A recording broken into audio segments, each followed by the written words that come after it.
All right, Mark, are you there? All right, here we go. Sorry about the delay. I had some technical difficulties.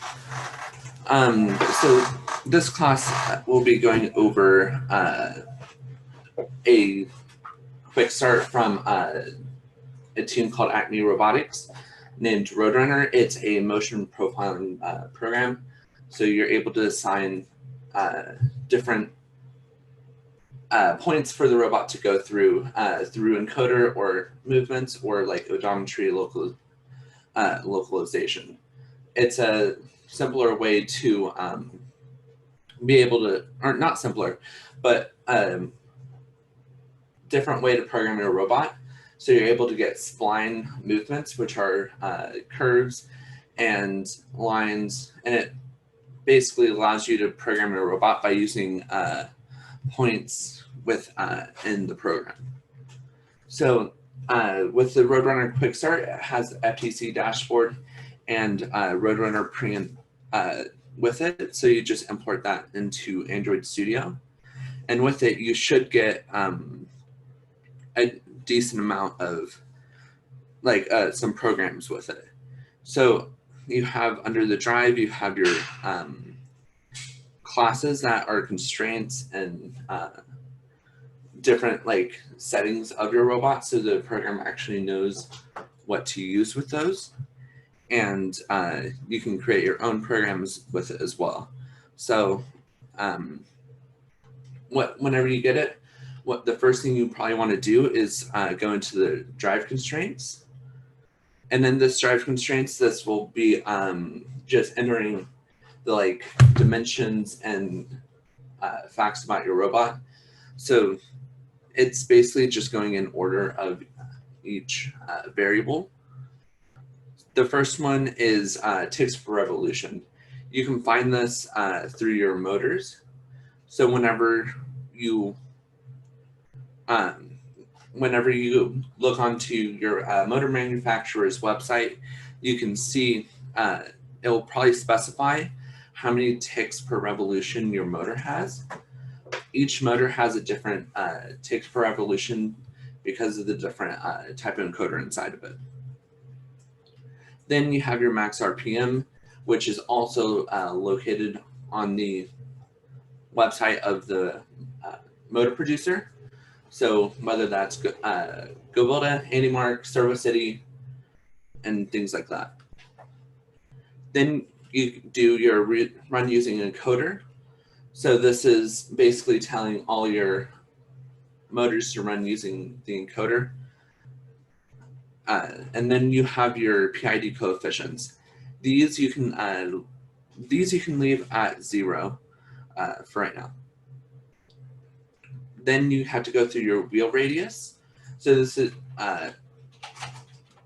radius. So this is depending on how big your wheels are. So if they're 4-inch diameter wheels, it'll be 2-inch radius, basically. So you just have to fill in the radius of the type of wheel you're using as your driving wheels. Then you do your gear ratio. So if your wheels are geared at any point, you do the ratio. If you have the same size of gears on both sides, it's just a wheel ratio of 1. And then for track width, you just want to put in your best estimate. Later on, there's a program that will help you tune your track width through math and stuff by just running the program, and it will tell you your approximate drive width. Then these are your, if you don't have motor-based encoders or odometry wheels, you're going to have to set these. What we're going over today doesn't include feed forward, so I'm not going to be. We're not going to go over that. And then down here, you just have your constructor, and then your methods for programs to come. So now, next thing you want to go through is either your sample Mecanum drive or sample tank drive. So if you have a Mecanum drivetrain, you want to do the mechanic drive. If you have two motors driving each side of wheels on your robot, then you want to do the tank drive. We have mechanic wheels on our robot, so we've set up the mechanic drive already. So so I'm just going to go through this. You have your PID coefficients up here for moving, translating on the field. You have your P, your I, and your D. This basically is a error correction software type where it measures your rate of error, and then it like adjusts your motor speed to correspond and make it better. You also have your states, which are enumerations. You have idle, turn, and follow trajectory. And you have your all the variables here related. So you have your dashboard, clocks, your modes, PID controller, motion profile, and drive constraints, which is what we just filled out, trajectory follower, and then your motors and your IMU. This will also require an IMU. I forgot to mention that at the beginning. You have to have some sort of gyro sensor on your robot to be able to use this. Then in here, you have the main part of this program inside the constructor. So you have a lot of things you don't, most of this you don't have to fill out, but this is all of the math inside of it, inside of the RoadRunner. Then under this to do, you're gonna have to fill out the name of your IMU.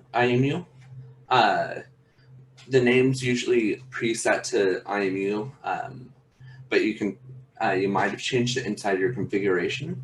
So just make sure that this corresponds with your configuration setup. And then down here, you need to set all your motors to equal the corresponding motors. So on your robot, you set them the configuration corresponding to the right wheel inside the program. Also, if your hub is mounted vertically, this originally comes with a comment in front of it. If your hub is mounted vertically, you just take out those comments and it will realign the axes of the expansion or control hub, depending on which one you're using this year. Then it sets all of your motor stuff up, sets the motors to run using encoders, and then PIDs. Then if you have any motors that need reversing, like the left side is usually the one that needs reversing, since the right side positive is forward and the left side positive is backwards. You just set the motors need to be reversed here. And then if you have a geometry localization, you'll need to set up this, which is under standard tracking wheel localizer over here. We'll take a look at that program next. And then here you have your trajectory builders with methods and turns. So basically this is all of actual trajectory math that the program is doing. So now if you are using odometry wheels, also known as like dead wheels or odometry or dead wheels, you want to go through this.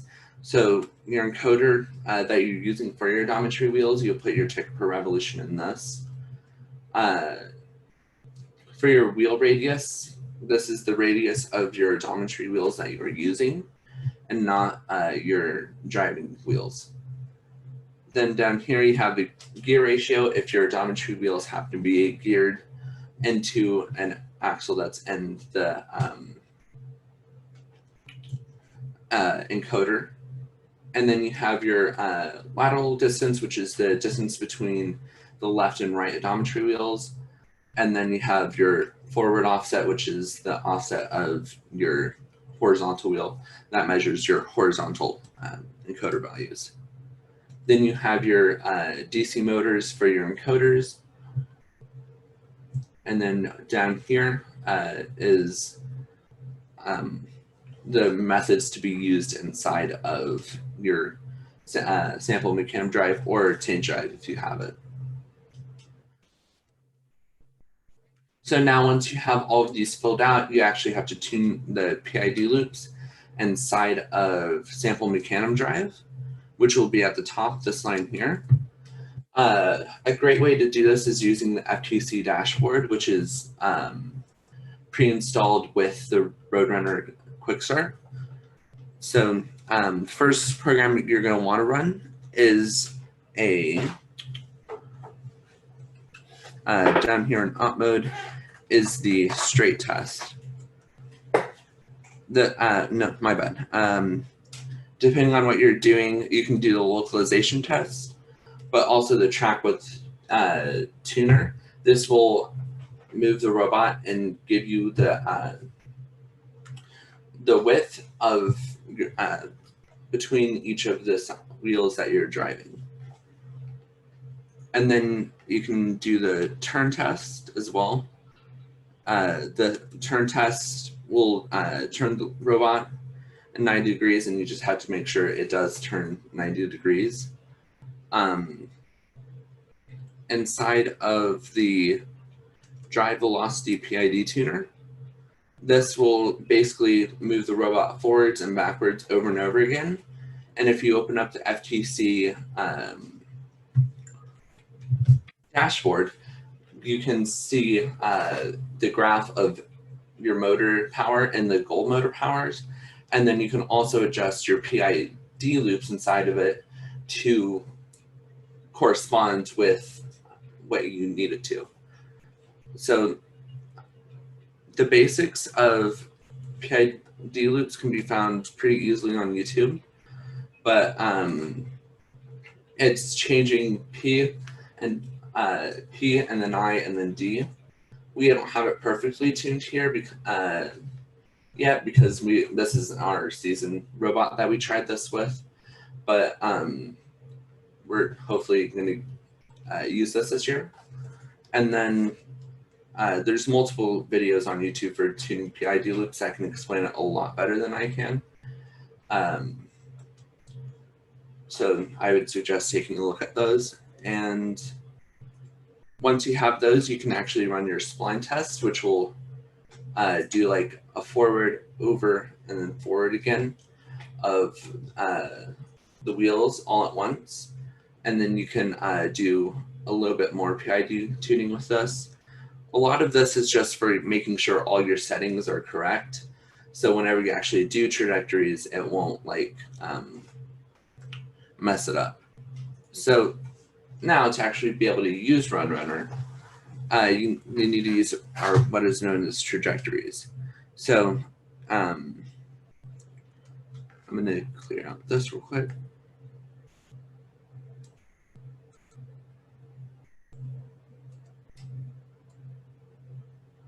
So that's, I have, so the way you can do trajectories is you have to name, give the variable like I have here, drivetrain, and then you have to set it, have the type of variable be the sample mechanism drive, and then just feed it hardware map. And then you have the RoadRunner, this is a custom class that I made to house the trajectories to make it easier to program with them. Here we have our actual movement with the trajectories. So to be able to use RoadRunner, you need to do trajectory and then give it a variable name, and then you do drivetrain.trajectory builder. And then inside of that, you do a new pose 2D, which is X, Y, and your heading. You enter your current X, and Y position in your current heading. And then you do dot, and then you say what you want it to do. So there's spline 2 constant heading. There's strafe left, strafe right. There's just spline 2. There's a lot of different options. You can do a forward and different things like that.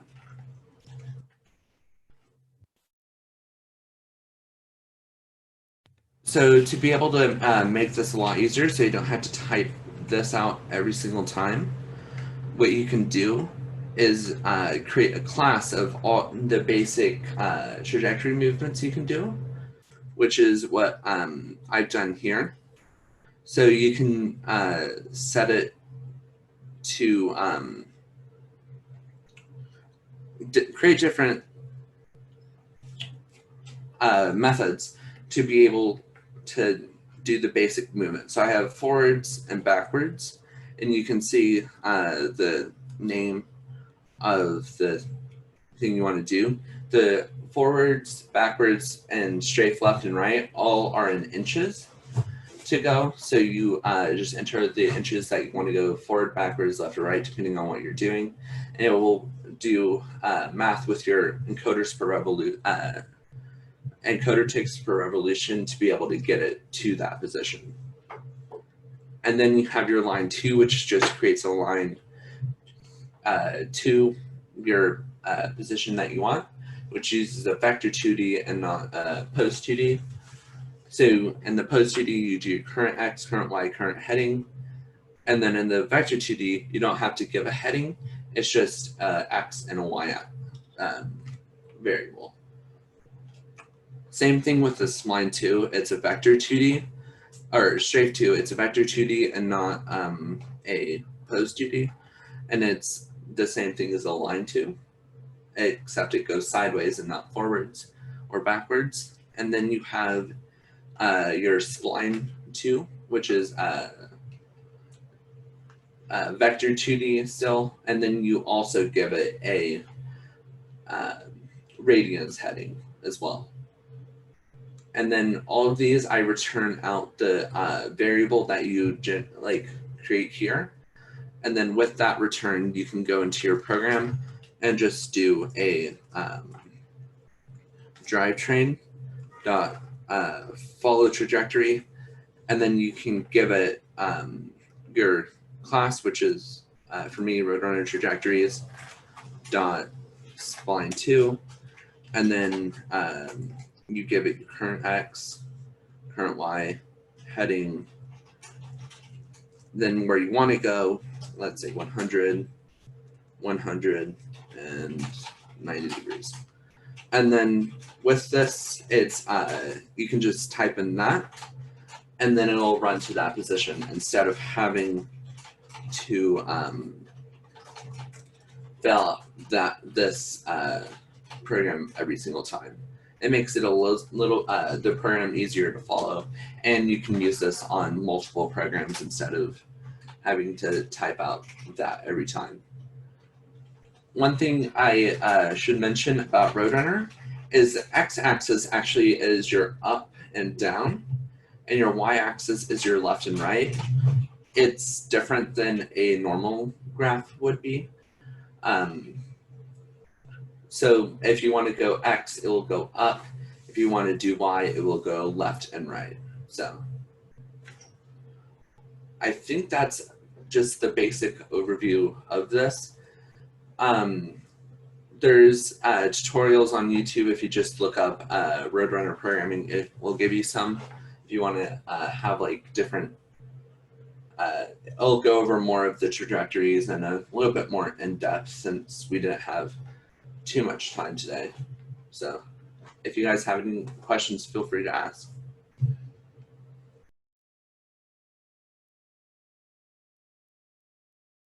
Was this something that was hard to install and get running? No, it's basically the exact same as the FTC SDK that you would install to Android Studio normally. You just download the RoadRunner Quick Start instead, and then you just import it in, and then it'll build. It takes more setup than just going straight into programming. There was a question in the chat from Elizabeth about mounting the hub at a minor angle.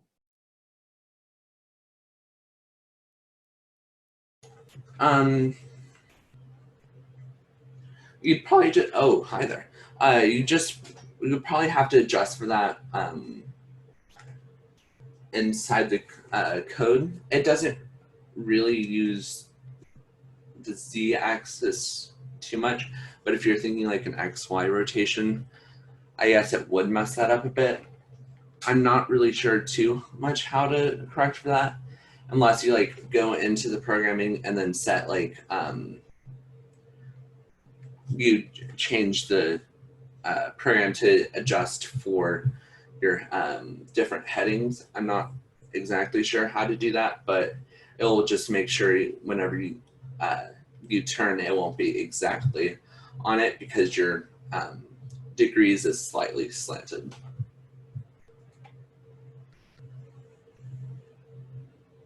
All right, we got about 4 minutes for any other questions.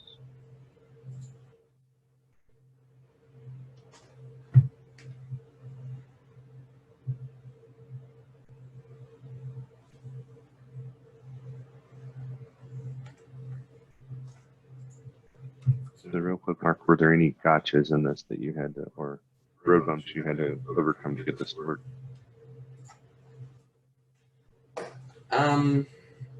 I say the main thing is just I didn't really know how to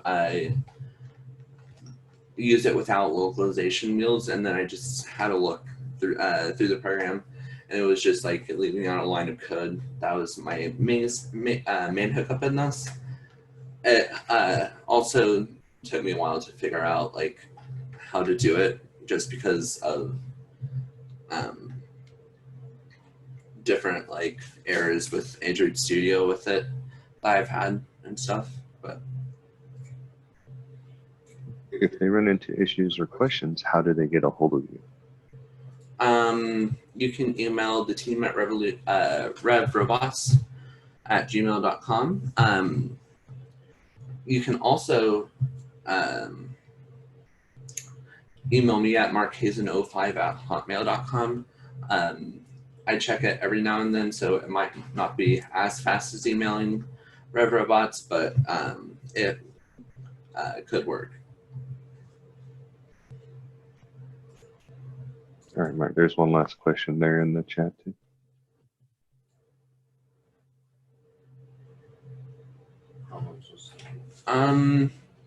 I haven't used RoadRunner too much yet. I've just done like basic spline programming and stuff.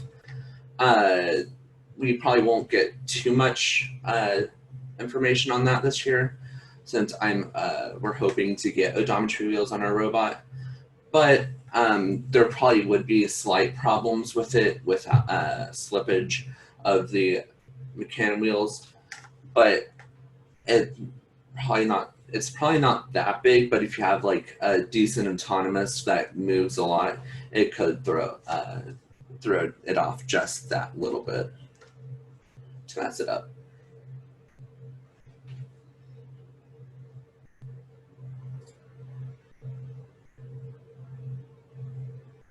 All right, any other questions?